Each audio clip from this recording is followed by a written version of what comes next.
घटना जो है उत्तर प्रदेश की है। अरे उत्तर प्रदेश ही क्या, ऐसा लगता है पूरे देश में ही फर्जीवाड़ा चल रहा है।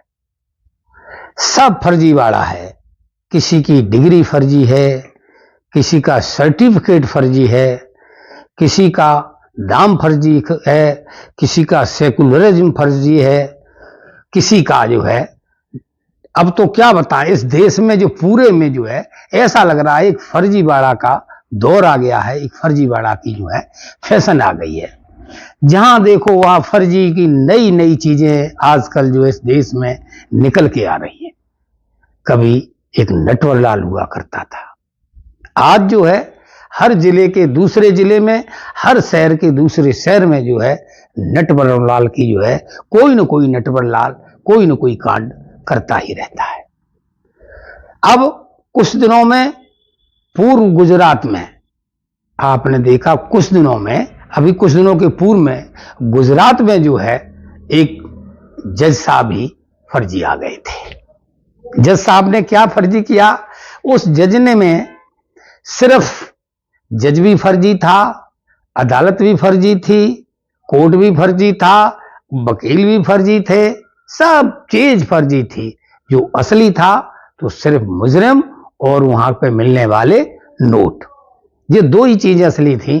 बकिया का जो है वो सारा केस फर्जी था। तो जज मतलब मेरा कहना है कि जज भी फर्जी हो गया। अभी आपने जब कोरोना काल चल रहा था तब आपने जो है बाबा रामदेव को देखा होगा। रामदेव एक कोरोना की जो है दवा लेके आए थे, शीशी लेके आए थे, और उन्होंने बताया था कि मेरी शीशी से मेरी जो है, मैंने कोरोना की दवाई इजाद कर ली है और मेरे दवाई इंजेक्शन लगाने से जो है, शीशी का प्रयोग करने से कोरोना किसी को हो ही नहीं सकता।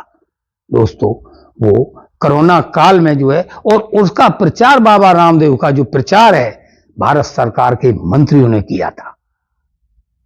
परिणाम क्या था, जब ये चीज सुप्रीम कोर्ट में गई तो सुप्रीम कोर्ट ने बताया कि इसमें कोई दवा कोरोना की नहीं थी। आखिरकार को बाबा रामदेव को जो है सुप्रीम कोर्ट के सामने जो है बाबा को नाक रगड़नी पड़ी थी और माफी मांगनी पड़ी थी कि हमसे गलती हुई।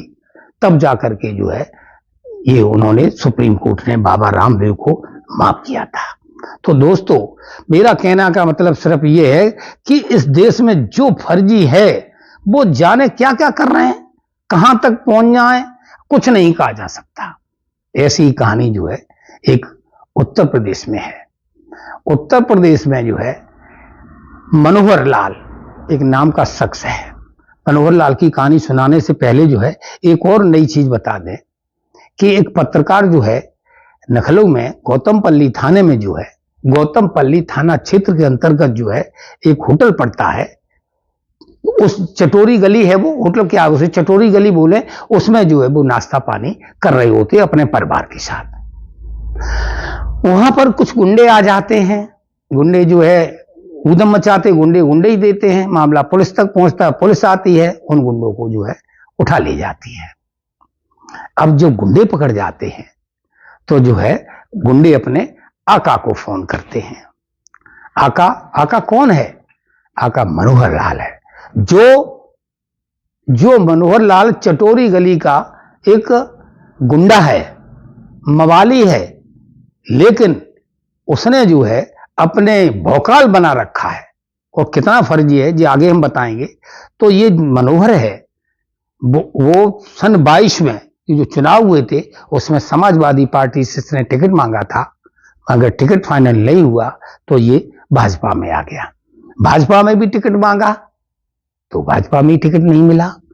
इसने सोचा कि क्या मतलब है, टिकट मिल जाती, जो उसमें पैसे खर्च होते, तो जो पैसे खर्च होते वो पैसे हम दूसरी जगह खर्च कर लेंगे। तो इसने क्या किया, अपने भौकाल के द्वारा इसने एक राज्यसभा का एक फर्जी आई कार्ड बनवा लिया। अब ये विधायक बन गया, सांसद बन गया, राज्यसभा का इसने जो है बाकायदा से लेटर पैड, उसको आइडेंटिटी कार्ड उसने ले लिया। अब वो सांसद बन गया। क्या हुआ फिर, उसको जो है उस आई कार्ड को लेकर के उसने फिर एक एप्लीकेशन डाली, अब ये सरकार में डाली। क्या डाली कि मुझे राज्यसभा सांसद होने के नाते मुझे सिक्योरिटी की आवश्यकता है। तो दोस्तों, जब उत्तर प्रदेश में नहीं, जब वर्ल्ड लेवल पे बात होती है, पूरे वर्ल्ड लेवल की जब बात की जाती है, तो बेस्ट चीफ मिनिस्टर का उपाधि जो है हमारे योगी नाथ को दी जाती है, योगी आदित्यनाथ को, कि इनमें जो पूरे वर्ल्ड में बेस्ट चीफ मिनिस्टर अगर कोई है तो योगी आदित्यनाथ है। तो योगी आदित्यनाथ के ही काल में, उसी योगी नाथ के काल में जो है उसको जो है 22 श्रेणी की सुरक्षा भी प्रदान कर दी जाती है। अब मैं पूछना चाहता हूं, आपकी गारंटी क्या है? आप चीफ मिनिस्टर हैं और आपके ही शासन काल में एक बहरूपिया को, जो गुंडा है, मवाली है, उसको जो है आपने 22 श्रेणी की सुरक्षा दे दी और आई कार्ड उसे मिल कैसे गया? तो ये कमी नहीं है तो क्या है? और आप बेस्ट चीफ मिनिस्टर का जो है खिताब भी आप पा रहे हो और आपकी ही सरकार में ये सब हो रहा है, तो इसका कोई तो आका है। ऐसे अब ये आगे इसको मिल कैसे गई श्रेणी, इसमें भी थोड़ी बात कर लेते हैं। जिस तरह से 100 का नोट नकली होता है जो बाजार में चला दिया जाता है, उसी तरह से इसका जो आई कार्ड नकली था वो भी चला दिया गया बाजार में, और चल गया वो सिक्का उसका, वो आगे बढ़ा दिया बाजार में नोट, वो आई कार्ड, वो सबने जो है उसके आका तो थे ही, तो सबने उसको पास फॉरवर्ड और ओके करके उसे वो भी मिल गया। इससे पहले इसने क्या किया था? योगी आदित्यनाथ का फोटो चीफ सचिव, मुख्य सचिव के साथ कोई बात कर रहे होते हैं, उसने योगी आदित्यनाथ का फोटो हटा दिया था, एडिट करके वहां अपना फोटो लगा लिया था, और उससे उसने भौकाल बनाया था कि मेरी तो मुख्य सचिव से बात होती है, देखो मैं खड़ा हुआ हूं, मुझे फूल दे रहे हैं, हम उन्हें फूल दे रहे हैं, वो हमें गुलदस्ता भेंट कर रहे हैं। तो इतना बड़ा फ्रॉड था। तो जो है जो इसको सिक्योरिटी मिली, उसने जो भौकाल किया, अब किया क्या उसने? तो अपनी गाड़ी लेकर के, जिसमें जो है पीला दुपट्टा गले में बांधे है, विधायक की उस पे लिखा है राज्यसभा सदस्य, गाड़ी पे लिखा हुआ है, गाड़ी पे लाल बत्ती भी लगी है, कलर की जो कलर शीशे भी हैं उसके, और उसमें सायरन भी लगा हुआ है, थाने में आता है, थाने में आके अपना भौकाल दिखाता है दोस्तों, और उनके जो गुंडे थे उनको छुड़ा ले जाता है। अक्सर जो बढ़िया कपड़े पहनते हैं, बढ़िया काम करते हैं, तो ये लोग गुंडों की ही मदद करते हैं। कभी आपने सुना है कि एक सज्जन आदमी पकड़ गया, उसको छुटाने के लिए ये भौकाल करने वाले जो नेता हैं वो कभी थाने गए हैं? लेकिन नहीं साहब, ये देश में फर्जी भाड़े से ही चल रहा है, तो वो उनको छुटा ले जाता है। अब आते सिक्योरिटी की बात। हम चाहे कितना पैसे वाला आदमी हो, चाहे कहीं कुछ भी हो, अभी इटावा की बात करते हैं तो सुगर सिंह पत्रकार को जान से मारने की धमकी एक बार नहीं 5 बार कोई दी गई है, और पत्रकार यूनियन ने जो है मीटिंग की और ज्ञापन दिया डीएम साहब को कि इनकी जो प्राणों की रक्षा की जाए, इन्हें सुरक्षा मुहैया करा दी जाए, मगर सुगर सिंह को, पत्रकार को जो है उन्हें सिक्योरिटी नहीं प्रदान की गई।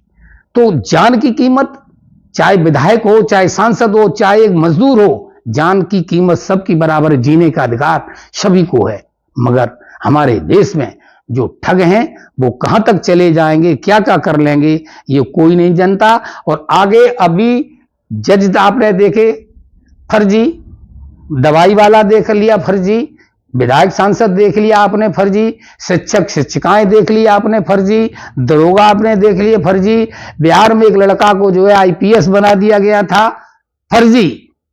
तो इस देश में आने वाले समय में मुझे तो लगता है सरकारें ही फर्जी होंगे, मुख्यमंत्री प्रधानमंत्री कभी फर्जी ना जाए, तो इस पर ताज्जुब नहीं होना चाहिए। दोस्तों, ये कहानी राजनीतिक नहीं है मगर ठगों से भरी हुई है, इसलिए जो है मैंने आपको आगाह कर रहा हूं, सरकार को आगाह कर रहा हूं कि इन ठगों से बचना चाहिए सरकार को। जो सरकार की छवि धूमिल हुई है, हालांकि उसको पकड़ लिया गया है, मनोज को जो है पकड़ लिया गया है, उसके खिलाफ जो मुकदमे थे सारी फाइलें खुल गई हैं, वो और जेल में डाल दिया गया है। आगे जब उसको जमानत होगी, छूटेगा तो जांच कौन करेगा? जांच तो सरकार के ही नुमाइंदे करेंगे और उसको सजा ये बचेगा। आप देख लो सब लोग, मैं आज कह रहा हूं, इसे कोई फांसी नहीं होनी है, कोई सजा नहीं होनी, कुछ भी करे ये जो है बेदाग बच के जाएगा। तो दोस्तों, आज की कहानी कैसी लगी मुझे कमेंट में जरूर करके बताइएगा।